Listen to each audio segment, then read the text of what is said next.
Mesdames et messieurs, frères et sœurs, bienvenue à ceux qui nous rejoignent et à ceux qui auront la possibilité de regarder ce thème dans les jours à venir. Que le Seigneur vous bénisse et que cette parole puisse tomber dans votre cœur et qu'elle puisse produire du fruit. Cela fait pratiquement la 10e présentation sur le Saint-Esprit. La raison pour laquelle nous sommes en train de faire ceci, c'est parce que Dieu nous a donné une direction particulière à laquelle nous allons bientôt arriver. C'est pour ça que nous allons dépouiller la majorité des aspects qui concernent la personne du Saint-Esprit. Et je pense que ce soir, vous allez commencer à comprendre pourquoi nous avons pris tout ce temps pour mettre les fondements, les préalables pour que notre compréhension soit bonne. Vous avez remarqué que souvent, par rapport aux disciples, nous n'avons pas d'exaucement pour nos prières. La raison en est simple, elle se trouve dans cette compréhension que nous sommes, par la grâce de Dieu, en train d'examiner et de découvrir. La rencontre du Saint-Esprit et notre foi. C'est deux choses importantes qui vont permettre que la divinité se sente à l'aise dans ce que nous avons compris. Car vous savez que avant la fin du monde, l'image de Dieu doit être complètement rétabli dans le cœur et dans la vie des hommes qui ont accepté de prendre la défense de la divinité. C'est pour cela que nous parlons aujourd'hui, en 10e position, de la différence entre l'esprit, l'âme, la chair et le Saint-Esprit. Parce que lorsque nous avons compris comment Dieu nous a créés et comment nous fonctionnons en tant qu'êtres humains après le péché, nous avons donc la possibilité de mettre en pratique la parole de Dieu pour qu'elle devienne une source de régénérescence, une source de résurrection spirituelle par le touchement du Saint-Esprit. C'est d'ailleurs pour ça que Paul nous dit dans Hébreux 6 que nous devrions être des maîtres de ces choses depuis longtemps, mais nous en sommes encore au lait, mesdames et messieurs, frères et sœurs. Les affirmations sur le Saint-Esprit disent la différence entre l'âme, la chair et le Saint-Esprit, première partie. En effet, lorsque nous considérons la structure physique d'un homme, comme le fait un médecin, nous découvrons qu'elle est faite de différentes composantes ou organes ayant chacun une fonction spécifique dans le corps. Mais en même temps, étroitement dépendants les uns des autres. De même, quand nous regardons l'homme au travers des Écritures, en tant qu'être spirituel, nous découvrons qu'il est fait de 3 composants ou organes, l'âme, l'esprit et le corps, ayant chacun un rôle spécifique dans le domaine spirituel, mais qui en même temps sont étroitement reliés l'un à l'autre. En examinant la structure spirituelle de l'homme, telle que révélée dans les Écritures, nous trouvons qu'il existe une relation bien définie entre le tabernacle ou le sanctuaire, tel qu'il est décrit dans l'Ancien Testament, et le temple de Dieu dans le Nouveau Testament, qui est le chrétien lui-même. D'ailleurs, la Bible le confirme. Dans le livre de Corinthiens, vous allez voir, je vais mettre un ensemble de versets bibliques et je vais en citer un ou deux maximum pour gagner du temps. Dans 1 Corinthiens 3, le verset 16 et 17, la Bible confirme que nous sommes le temple du Saint-Esprit. Ne savez-vous pas que vous êtes le temple de Dieu et que l'Esprit de Dieu habite en vous? Et si quelqu'un détruit le temple de Dieu, Dieu le détruira, car le temple de Dieu est saint et c'est ce que vous êtes. Dans 1 Corinthiens, propre corps. Dans 1 Corinthiens 6, 19, la Bible le confirme, ne savez-vous pas que votre corps est le temple du Saint-Esprit qui est en vous, que vous avez reçu de Dieu et que vous ne vous appartenez point à vous-même. Le Saint-Esprit qui est en nous, que nous avons reçu de Dieu, nous comprenons donc pourquoi Jésus-Christ disait que je m'en vais intercéder auprès du Père pour qu'il vous envoie un autre consolateur. Le verset nous dit que nous l'avons reçu de Dieu. Nous l'avons reçu de Dieu. Et ceci parce que le sanctuaire était un type de Christ incarné. Bien sûr, dans Jean, le chapitre 2, le verset 19 à 21, ou Apocalypse 21, le verset 3. D'ailleurs, je vais citer souvent un certain nombre de versets, mais j'en prendrai juste un pour gagner simplement un peu de temps. Dans justement Jean 2, le verset 19 à 21, la Bible déclare, Jésus leur répondit, détruisez ce temple et en 3 jours, je le relèverai. Les Juifs dirent, il a fallu 46 ans pour bâtir ce temple et toi, en 3 jours, tu le relèveras. Mais il parlait du temple de son corps. De son côté, aussi, il est le prototype du croyant régénéré. Et nous trouvons ceci dans Éphésiens 2, le verset 19 à 22, 1 Pierre 2, le verset 5, Hébreux 3, le verset 4 à 6, et 1 Corinthiens 6, le verset 17, que nous disent justement ces versets.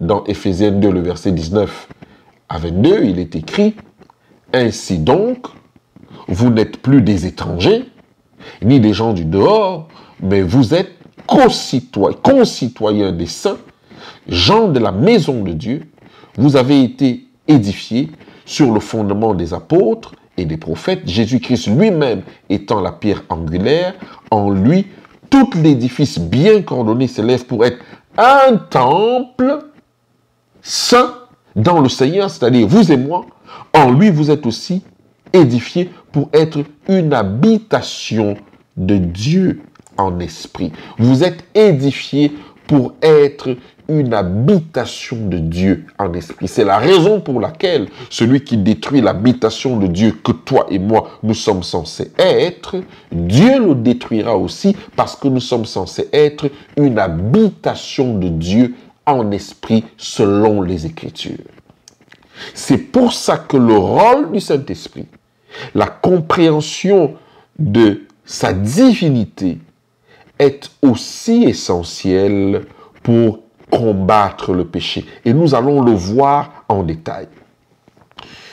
Vous remarquerez qu'en lisant la Bible, que les promesses de Dieu, telles qu'elles sont données sous la Nouvelle Alliance, ne sont que la réalisation du type vu dans le sanctuaire de l'Ancienne Alliance. En effet, Jérémie 31, le verset 33 à 34, Ézéchiel 36, le verset 26 à 27, Hébreux 8, le verset 6 à 13, je vous ai dit que je vais citer un ensemble de versets, mais je n'en lirai que quelques-uns. Alors, Jérémie nous dit ceci.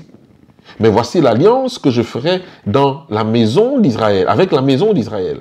Après ces jours-là, dit l'Éternel, je mettrai ma loi au-dedans d'eux, je l'écrirai dans leur cœur, et je serai leur Dieu, et ils seront mon peuple. Celui-ci n'enseignera plus à son prochain, ni celui-là son frère, en disant « Connaissez l'Éternel, car tous me connaîtront. » Depuis le plus petit jusqu'au plus grand, dit l'Éternel, car je pardonnerai leurs iniquités et je ne me souviendrai plus de leurs péchés. Remarquez qu'il dit, mais voici l'alliance que je ferai avec la maison d'Israël après ces jours-là, dit l'Éternel, je mettrai ma loi au-dedans d'eux. Nous voyons que dans l'ancienne alliance, la loi était écrite sur les tables de pierre et placée dans l'arche. Dans la nouvelle alliance, la même loi est écrite dans nos cœurs et placée dans l'homme intérieur. D'ailleurs, Romains 7, le verset 22, Romains 7, le verset 22 le confirme. Car je prends plaisir à la loi de Dieu selon l'homme intérieur. Je prends plaisir à la loi de Dieu selon l'homme intérieur. Dans l'ancienne, Dieu habitait dans la partie la plus intérieure du tabernacle, tandis que dans la nouvelle, Dieu, par son esprit, habite dans la partie la plus intérieure de l'homme. Nous voyons ça dans Ézéchiel 36, le verset 27, Jean 14, le verset 17, Romains 8, le verset 9 à 11. Qu'est-il écrit? Je vous ai dit que nous allons prendre juste une série de versets. Dans ces versets-là, nous allons prendre Ézéchiel 36, le verset 27, qui dit ceci, « Je mettrai mon esprit en vous et je ferai en sorte que vous suivez mes ordonnances et que vous observiez et pratiquez mes lois. » Que vous observiez et pratiquez mes lois. Dans l'ancienne alliance, la structure du sanctuaire représentait le temple de Dieu. Mais dans la nouvelle alliance, le chrétien lui-même devient un temple divin. Et nous avons ça déjà, nous l'avons déjà lu dans 1 Corinthiens qui nous dit que ne savez-vous pas que vous êtes le temple de Dieu et que celui qui détruit le temple de Dieu, Dieu le détruira. En d'autres termes, le temple de Dieu actuellement, je vais le répéter pour vous et pour moi, n'est pas un bâtiment, n'est pas un lieu de réunion. Ce ne sont pas des choses, ce n'est pas ça la maison de Dieu. La maison de Dieu dans le Nouveau Testament, c'est toi, c'est moi. Et c'est nous qui faisons d'un lieu de réunion un endroit où Dieu est, pas parce que le lieu est propre, pas parce que c'est bien parfumé, pas parce qu'on y donne quelque chose, mais parce que moi qui suis le temple de Dieu, je me déplace pour aller voir d'autres personnes qui donnent gloire à Dieu en réalité. Au lieu de chercher des temples, ce qu'on peut appeler aujourd'hui des églises, nous devons considérer ce que nous sommes nous-mêmes en tant que le temple de Dieu dans toute sa dimension, si nous avons reçu le cadeau de Dieu. Ainsi, tout comme autrefois, Dieu habitait dans le tabernacle. De même, le Saint-Esprit habite aujourd'hui dans le croyant. Tout comme autrefois Dieu habitait dans le tabernacle, de même aujourd'hui le Saint-Esprit habite dans le croyant. Nous savons que le sanctuaire de l'Ancienne Alliance était divisé en 3 parties. Nous voyons ça dans Exode 25, le verset 8 à 27. Hébreux 9, le verset 2 à 4. D'ailleurs, nous pouvons lire pour en être sûr, pour qu'on ne nous dise pas qu'on invente des choses. Un tabernacle fut en effet construit dans la partie intérieure, appelée le lieu saint, était le chandelier, la table et les pains de proposition. Derrière le second voile se trouvait la partie du tabernacle appelée le Saint des Saints, renfermant l'autel d'or pour les parfums et l'arche de l'alliance entièrement recouverte d'or. Il y avait dans l'arche un vase d'or contenant la manne, la verge d'Aaron qui avait fleuri et les tables de l'alliance. Nous voyons donc qu'il y avait le parvis, il y avait le lieu saint, il y avait le lieu très saint. De même, le croyant qui, en réalité, représente le temple de Dieu sur la terre, est divisé en 3 parties. Le corps, avec ses divers membres, peut être comparé avec la cour, occupant une position externe, plein d'une vie visible à tous. C'est le lieu du sacrifice. Romains 12, verset 1, Colossiens 3, le verset 5, qui disent ceci. Romains 12, verset 1. « Je vous exhorte donc, frères, par les compassions de Dieu, à offrir vos corps comme un sacrifice vivant. » Le corps est dans le lieu du sacrifice, dans le temple que nous représentons. À offrir vos corps comme un sacrifice vivant, saint et agréable à Dieu, ce qui sera de votre part un culte raisonnable. Nous sommes en train de réfléchir au genre de culte que nous donnons à Dieu par de la musique, par des louanges, par tout ce que nous voulons faire. Mais la Bible est formelle. Paul nous dit qu'il nous exhorte, donc frères, par les compassions de Dieu, à offrir nos corps comme un sacrifice vivant, saint et agréable à Dieu, ce qui sera de votre part un culte raisonnable. Vous qui voulez savoir comment adorer Dieu, moi qui veux savoir comment rendre un culte à Dieu, Paul nous dit que le fait que nous offrons nos corps comme un sacrifice agréable à Dieu, cela est un culte raisonnable. Ce n'est pas me placer le matin, faire ce que j'ai à faire le jour du sabbat, qui est un culte raisonnable, parce que je peux faire tout ça alors que j'ai détruit le temple de Dieu dans la semaine, par des paroles, par des actes, par des pensées, par des injures, par des commérages, par toutes sortes d'addictions qui sont liées à la chair. Et je viens rendre un culte. La Bible dit que ce n'est pas un culte raisonnable. Le culte raisonnable, c'est de ne pas pratiquer ces choses-là. Un culte raisonnable. À l'intérieur, justement, se trouve l'âme de l'homme qui constituent les facultés par lesquelles Dieu opère, c'est-à-dire les émotions, la volonté, l'intelligence. Ceci correspond au lieu saint, où le sacrificateur exerçait son ministère quotidien. Maintenant, tout au fond, derrière le second voile et à l'intérieur de la conscience même de l'homme, réside l'esprit humain, qui peut être comparé au lieu très saint où Dieu habitait. Chez l'homme converti, le Saint-Esprit demeure dans l'esprit de l'homme. Il représente pour lui le lieu saint sous la demeure secrète du Très-Haut. La description du sanctuaire que nous venons de faire et du temple de Dieu que nous venons de faire et l'application du sanctuaire terrestre aux croyants que nous sommes ne nie en aucune façon l'existence d'un sanctuaire céleste.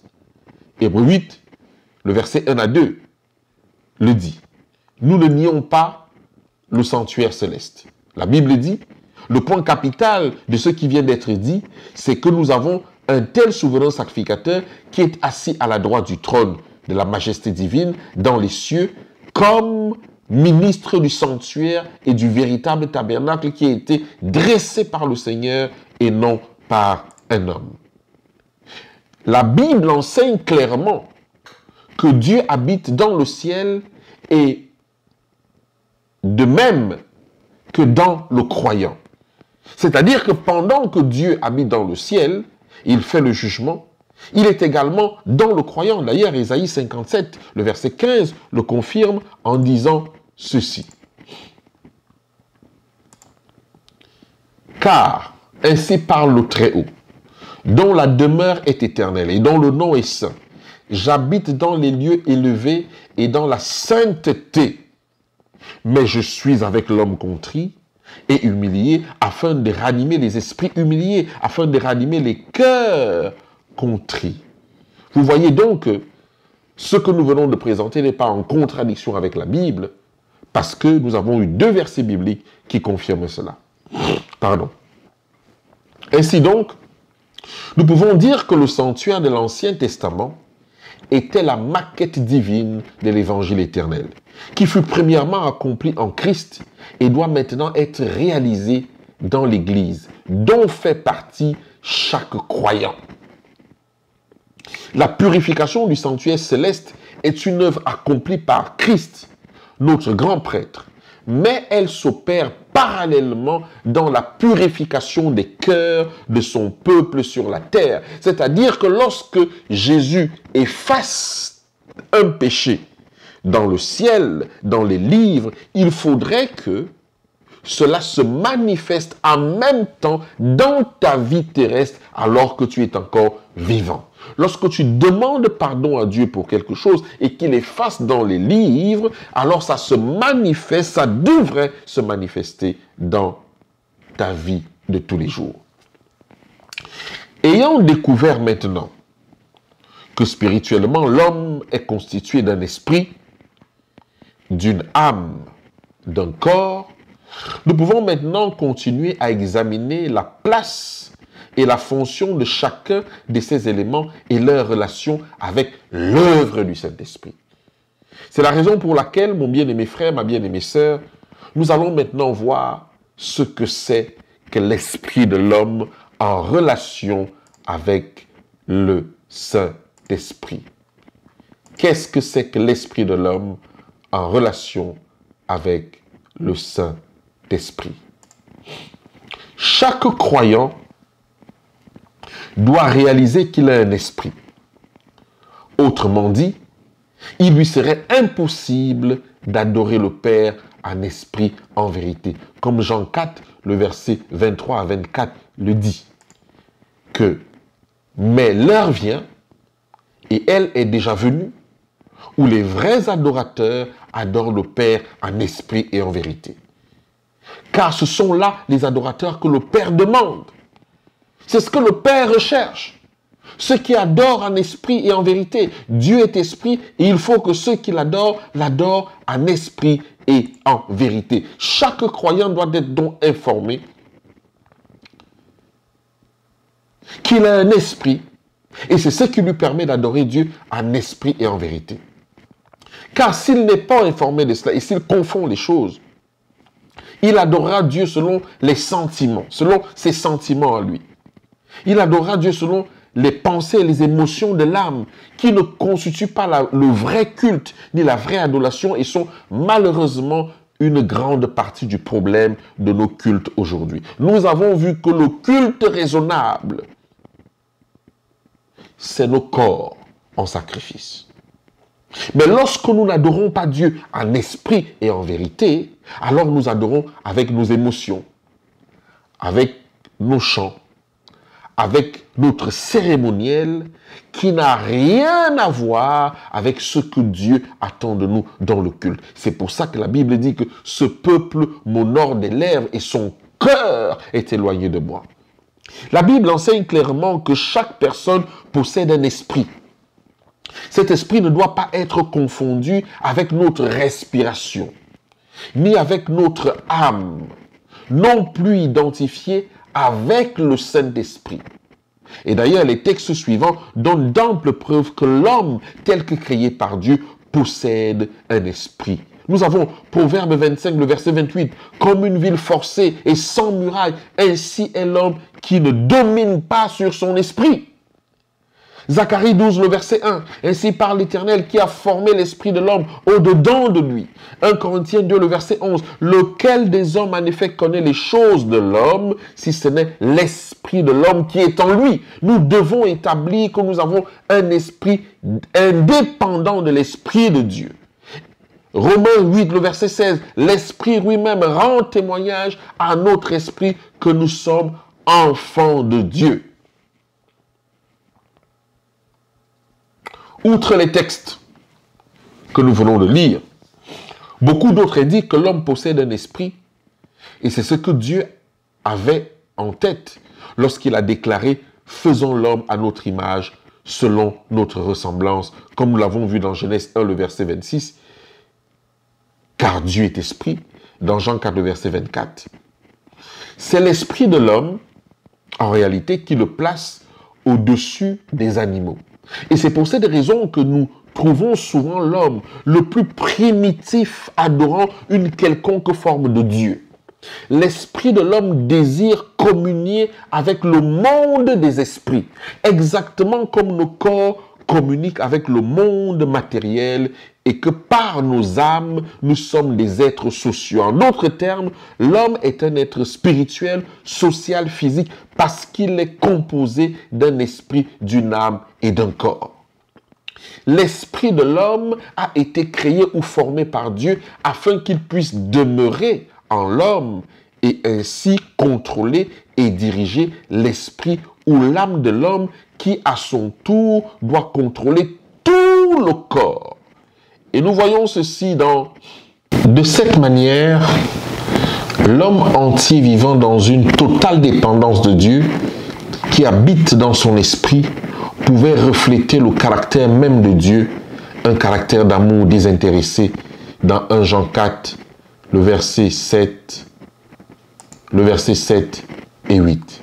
Bien-aimés, aimons-nous les uns les autres, car l'amour est de Dieu. Et quiconque aime est né de Dieu et connaît Dieu. Et celui qui n'aime pas n'a pas connu Dieu, car Dieu est amour. Nous allons nous arrêter au fil des jours de notre étude sur des phrases importantes et des mots importants. On nous dit, bien-aimés, aimons-nous les uns des autres, car l'amour est de Dieu. Et quiconque aime est né de Dieu et connaît Dieu. La question que tu dois te poser et que je dois me poser, est-ce que j'ai déjà atteint l'amour? Parce que si je n'ai pas atteint l'amour, si j'agis comme un païen, si j'agis comme un brigand, si j'agis comme un mercenaire, je n'ai pas atteint l'amour. Et vous le savez dans votre cœur, je le sais dans le mien. Est-ce que j'ai atteint l'amour? Car la Bible dit que celui qui aime est déjà né de Dieu. Et celui qui n'aime pas n'a jamais connu Dieu, car Dieu est amour. C'était le plan originel de Dieu et son dessein pour l'homme quand il créa ce monde et nos premiers parents. Mais hélas, l'introduction du péché vint troubler ce merveilleux programme. Quand Adam pécha, le Saint-Esprit le quitta, laissant son esprit inoccupé. Et comme résultat, la vie d'Adam fut plongée dans les ténèbres, l'égoïsme remplaçant l'amour, et il tomba sous la domination de Satan. D'ailleurs, dans 2 Pierre 2, le verset 19, la Bible est claire et nous enseigne quelque chose. Ils leur promettent la liberté quand ils sont eux-mêmes esclaves de la corruption. Car chacun est esclave de ce qui a triomphé de lui. Et c'est ce qui s'est passé avec Adam. Il est devenu l'esclave de Satan. Voilà comment, malheureusement, tous les enfants d'Adam sont nés, c'est-à-dire vous et moi, non habités par Dieu et esclaves du diable et du péché. Ainsi, employant l'homme déchu comme son instrument, vous vous étonnez pourquoi vous faites du mal à votre père, à votre mère, à votre frère, à votre sœur, à ceux qui vous aiment et ceux qui vous détestent, aux collègues, parce que nous sommes des instruments de Satan et nous ne pouvons que produire cela si Dieu ne fait rien. Satan a développé ce monde dans une totale opposition à Dieu. Une totale opposition à Dieu. Par conséquent, les hommes nés dans ce monde non habité par l'Esprit de Dieu peuvent seulement marcher selon le train de ce monde, selon le prince de la puissance de l'air. Cet esprit qui agit maintenant dans les fils de la rébellion. Nous sommes ici dans Éphésiens 2, le verset 2 qui le confirme. Dans lesquels vous marchez autrefois selon le train de ce monde, selon le prince de la puissance de l'air, de l'esprit qui agit maintenant dans les fils de la rébellion. Nous voyons donc l'origine très clairement de la rébellion. Toutefois, heureusement et gloire à Dieu, l'homme pécheur n'a pas été laissé sans espoir. Car Éphésiens 1, le verset 3 déclare « Béni soit le Père, béni soit Dieu, le Père de notre Seigneur Jésus-Christ, qui nous a bénis de toutes sortes de bénédictions spirituelles dans les lieux célestes en Christ. Le plan de la rédemption formulé dans la pensée de Dieu avant la fondation du monde, voir Éphésiens 1,14, fut conçu pour racheter pleinement l'homme de son état déchu et restaurer en lui l'image de Dieu. C'est ce que Christ a préparé pour chacun de nous dans son humanité et est maintenant accessible aux croyants par l'œuvre du Saint-Esprit. Je vais reprendre ceci pour vous et moi. Je disais que le plan de la rédemption, formulé dans la pensée de Dieu avant la fondation du monde, fut conçu pour racheter pleinement l'homme de son état déchu et restaurer en lui l'image de Dieu. Et c'est pour ça que le rétablissement de l'image de Dieu est la clé pour la fin de l'histoire de l'humanité. C'est ce que Christ a préparé pour chacun de nous dans son humanité et est maintenant accessible aux croyants par l'œuvre du Saint-Esprit que certains sont en train de renier. C'est pour ça que nous avons pris le temps et que nous prenons le temps de faire du pas à pas, presque du mot à mot. Nous sommes à la 10e présentation biblique pour démontrer que le Saint-Esprit est une personne. Nous allons voir dans les jours à venir pourquoi les disciples avaient une telle aisance relationnelle avec le Saint-Esprit. Pourquoi eux, ils faisaient la différence entre Christ et le Saint-Esprit. D'ailleurs, nous voyons Paul sur le chemin de Damas, qui dit que il a vu le Christ. Et Christ lui a parlé dans sa langue maternelle, la langue hébraïque. Incroyable. Nous voyons comment Pierre, Jacques et les autres font la différence entre le Saint-Esprit et Jésus-Christ. Nous allons le voir aussi dans les jours à venir. Pardon. Avant la conversion, l'esprit de l'homme n'est pas rempli de l'esprit de Dieu. Ce sont des préalables que nous devons connaître et savoir pourquoi lorsque nous sortons de l'eau, le péché nous rattrape. Et à quel moment réellement nous sommes convertis? Nous allons le voir quand nous allons étudier les baptêmes selon la parole de Dieu. À quel moment nous sommes convertis? Avant la conversion, l'esprit de l'homme n'est pas rempli de l'esprit de Dieu, de sorte que sa fonction peut à peine être perçue. Si ce n'est des fortes convictions du Saint-Esprit venant de l'extérieur de nous. En conséquence, ce qui domine tout homme avant la nouvelle naissance, question, quand est-ce qu'on est vraiment né de nouveau? Ce qui domine tout homme avant la nouvelle naissance, c'est l'âme. Et nous allons le voir dans d'autres présentations. C'est l'âme et sa vie égoïste. Ou dans certains cas, le corps avec ses convoitises qui ne sont ni l'un ni l'autre agréables à Dieu. Cependant, à la conversion de l'homme,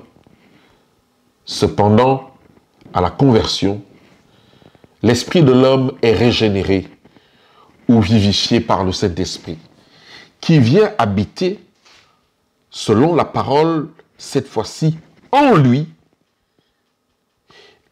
L'esprit de l'homme, l'esprit de Dieu, le Saint-Esprit vient habiter en lui. Il devient le temple de Dieu à partir de ce moment-là. L'esprit de l'homme devient, après la conversion, la demeure de Dieu et le siège de sa volonté.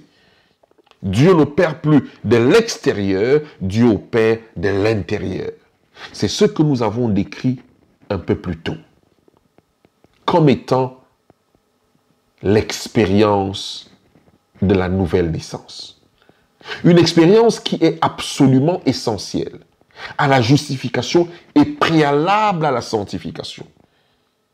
Il faut que nous allions regarder si effectivement nous sommes nés de nouveau, car je vous avais dit ici que la raison pour laquelle la Bible dit qu'il y a une fête au ciel lorsqu'un chrétien se convertit, c'est parce que cette expérience de la nouvelle naissance est rare. Pourquoi? Parce qu'il y a une incompréhension dans l'acte des baptêmes d'eau et du Saint-Esprit qui conduisent les gens à une conversion réelle et totale. Processus par lequel le caractère de Dieu est reproduit dans l'homme.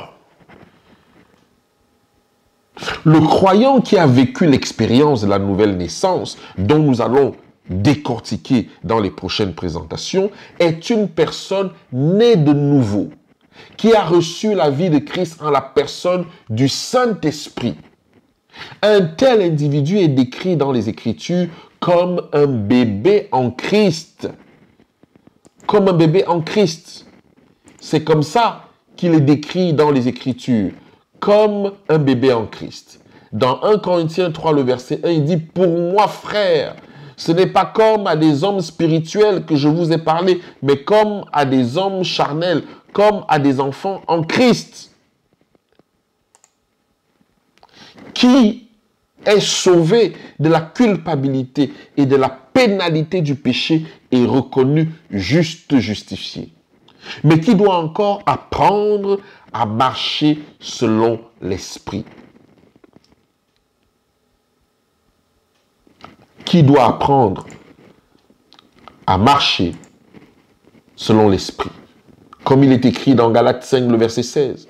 Je dis donc, marchez selon l'esprit et vous n'accomplirez pas les désirs de la chair. Mon bien-aimé frère, voici la question, voici ce qui est clair. Si je marche selon la chair, je n'ai pas l'esprit. Si je marche selon la chair, je n'ai pas l'esprit.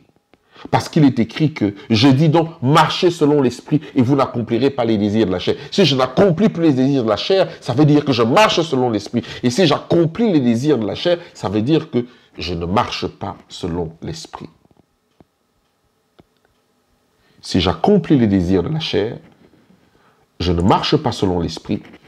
Mais si j'accepte d'accomplir les désirs de la chair, alors Je marche selon l'esprit, exactement comme un bébé nouveau-né qui doit apprendre à marcher sur ses deux pieds. De même, un enfant nouvellement né en Christ doit maintenant apprendre à marcher avec la puissance de l'esprit en lui. C'est le processus de la sanctification.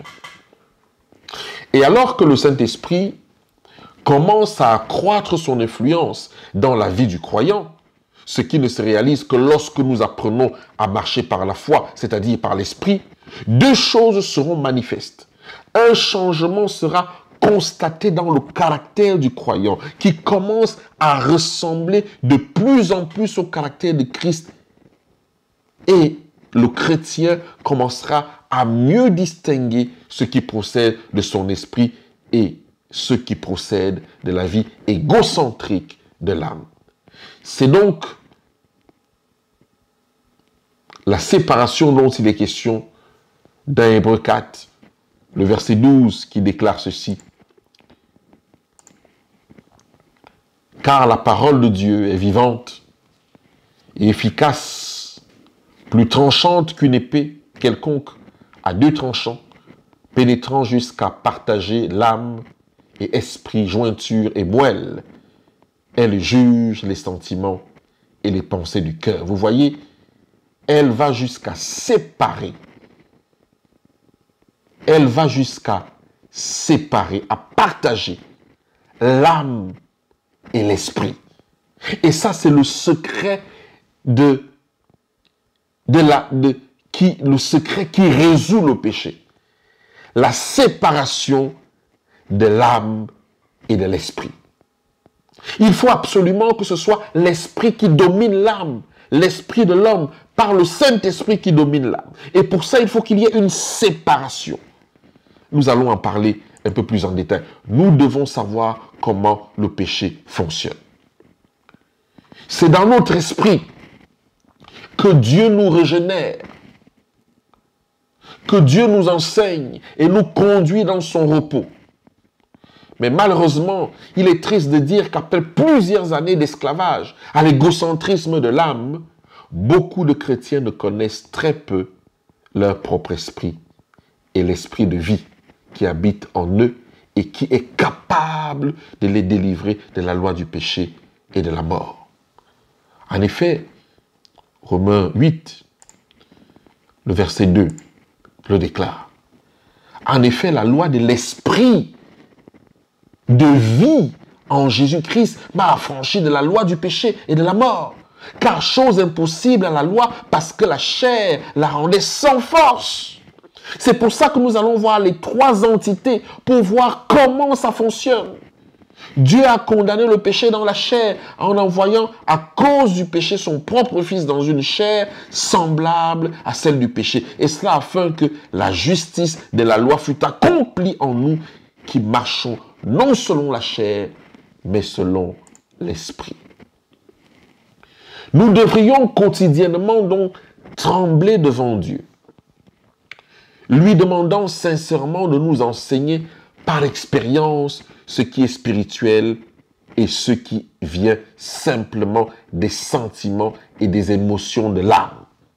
Même dans notre étude de la Bible, nous tendons à compter davantage sur nos capacités mentales, sur nos capacités intellectuelles, et l'emphase est mise sur l'éducation et les diplômes, plutôt que de laisser l'esprit nous guider dans toute la vérité. Nous comptons sur des choses qui sont des choses matérielles pour définir le positionnement. Parce que tel est ceci, il doit parler. Parce que telle a telle compétence, il doit parler. Parce que l'autre n'a pas de compétence, il n'a rien à dire. Alors que lorsque nous examinons les dons de l'esprit, on est capable de parler de par le don que Dieu nous a donné, des choses que nous ne maîtrisons pas. Et c'est ce qui s'est passé avec Madame Ellen White, qui n'avait aucune maîtrise des sciences, mais qui a pu enseigner pratiquement la science à des milliers de personnes de par la révélation. De par la révélation. Même dans notre étude de la Bible, nous tendons à compter davantage sur nos capacités mentales. L'emphase est mise sur l'éducation, qui n'est pas une mauvaise chose, les diplômes, mais plutôt que de laisser l'esprit nous guider dans toute la vérité. Vous savez, nous allons le voir bientôt. La parole déclare que pour servir à table, dans Actes, pour servir à table, il fallait être rempli de l'esprit. Est-ce que vous pensez aujourd'hui que pour servir à table, dans les communautés, il faut être rempli de l'esprit? Non. Ce n'est pas ce qui est recherché lorsque nous donnons ces fonctions aux gens. Or, les apôtres ont dit qu'il fallait que cette personne soit remplie de l'esprit. Et Étienne était rempli de l'esprit. Philippe était rempli de l'esprit. Pour servir où? À table. La déchéance de nos communautés, la déchéance de nos relations tient du fait que nous n'avons pas l'esprit pour faire ce que nous faisons. Mon bien-aimé frère, 1 Corinthiens 2, le verset 12 à 14, Jean 16, le verset 3, déclare ceci. Et quand le consolateur sera venu, l'esprit de vérité, il vous conduira dans toute la vérité. Car il ne parlera pas de lui-même, mais il dira tout ce qu'il aura entendu et vous annoncera les choses à venir. 1 Corinthiens 2, le verset 12 à 14 dit ceci. Or, nous n'avons pas reçu l'esprit du monde, mais l'esprit qui vient de Dieu, afin que nous connaissions les choses que Dieu nous a données de par sa grâce. Et nous en parlons avec des discours qu'enseigne la sagesse humaine, mais avec ceux qu'enseigne l'esprit, employant un langage spirituel pour les choses spirituelles. Mais l'homme animal ne reçoit pas les choses de l'esprit de Dieu. Il y a des gens qui veulent aller dans la délivrance et qui font tout et n'importe quoi. Ils ne se rendent même pas compte. D'ailleurs, nous allons parler de la délivrance ici. Avec le Saint-Esprit. Nous allons en parler. Car elles sont une folie pour lui. Il ne peut les connaître parce que c'est spirituellement qu'on en juge. C'est spirituellement qu'on en juge. Mon bien-aimé frère, nous avons parlé ce soir de l'esprit, de l'âme, de la chair et de la différence avec le Saint-Esprit. Et nous avons particulièrement vu pour la première présentation, la première partie, le rôle de l'esprit en rapport avec le Saint-Esprit. Et dans la suite, la semaine d'après, nous allons voir, peut-être terminer avec l'âme et la chair et le rôle du Saint-Esprit. Ces choses sont importantes pour comprendre comment Jésus a fait pour vaincre le péché. Car la Bible nous dit dans 1 Pierre 4, le verset le plus puissant des Écritures, que je ne vais pas vous mettre ce soir, vous le verrez la semaine prochaine.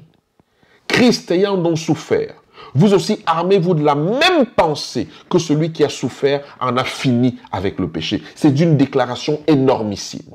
Donc il y a un moyen de finir avec le péché. C'est ce que beaucoup d'entre nous rejettent. Mais c'est un cadeau de Dieu. Et c'est un don gratuit d'en finir avec le péché.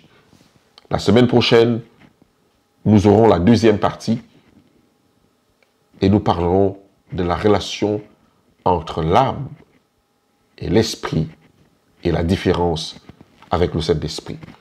Bienvenue à ceux qui nous retrouvent. Nous pouvons maintenant partager les questions et les réponses sur ce que nous avons vu ce soir. Le PowerPoint sera disponible pour ceux qui en veulent. Que le Seigneur vous bénisse et merci pour vos questions maintenant.